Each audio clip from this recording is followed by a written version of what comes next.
అనగనగా ఒక ఊరిలో వెంకట లక్ష్మమ్మ అనే ఒక ఆవిడ ఉండేది. ఆమెకు ఒక కొడుకు ఉండేవాడు. అతని పేరు సోము. వెంకట లక్ష్మమ్మకి చదువు అంటే బాగా ఇష్టం. ఆమె కొడుకుని బాగా చదువుకొని ఉన్నత స్థాయిలో ఉండాలనుకునేది.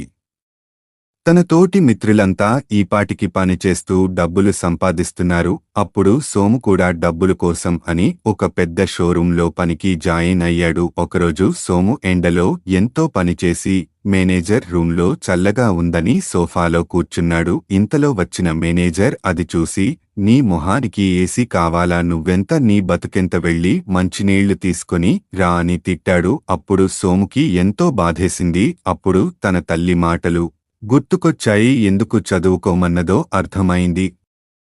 వెంటనే సోము ఆ పెద్ద కంపెనీలో నుంచి రిజైన్ చేశాడు. ఒకరోజు ఆ పెద్ద కంపెనీకి ఒక సమస్య వచ్చింది.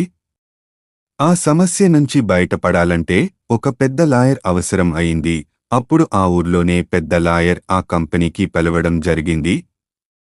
మేనేజర్ ఆ లాయర్ని అతని రూముకు తీసుకుని వెళ్లి ఏసీ ఆన్ చేసి కాఫీని ఆఫర్ చేశాడు. అప్పుడు ఆ లాయర్ నతను పరిచయం చేసుకున్నాడు. అది విన్న మేనేజర్ షాక్ అయ్యాడు. అతను ఎవరో కాదు, ఆ రోజు ఏసీ వేస్తే తిట్టాడు కదా, అతనే. సోము ఆ ఉద్యోగాన్ని రిజైన్ చేసిన తరువాత ఎంతో కష్టపడి చదివి లాయర్ అయ్యాడు. ఇప్పుడు సోము ఆ ఊరిలోనే పెద్ద లాయర్. వెంటనే ఆ మేనేజర్ సోముకి మంచినీళ్లు స్వయంగా అతనే తెచ్చి ఇచ్చి క్షమించమని అడిగాడు. అప్పుడు ఆఫీసులో తనకు పొందిన గౌరవానికి సోము చాలా సంతోషించాడు. సోము తన మనసులో తల్లి చెప్పిన మాటలని మరలా గుర్తు చేసుకున్నాడు. ఈ కథ నీతి: డబ్బు ఎవరైనా సంపాదిస్తారు, కానీ మర్యాదతో కూడిన డబ్బు చదువు మాత్రమే ఇస్తుంది.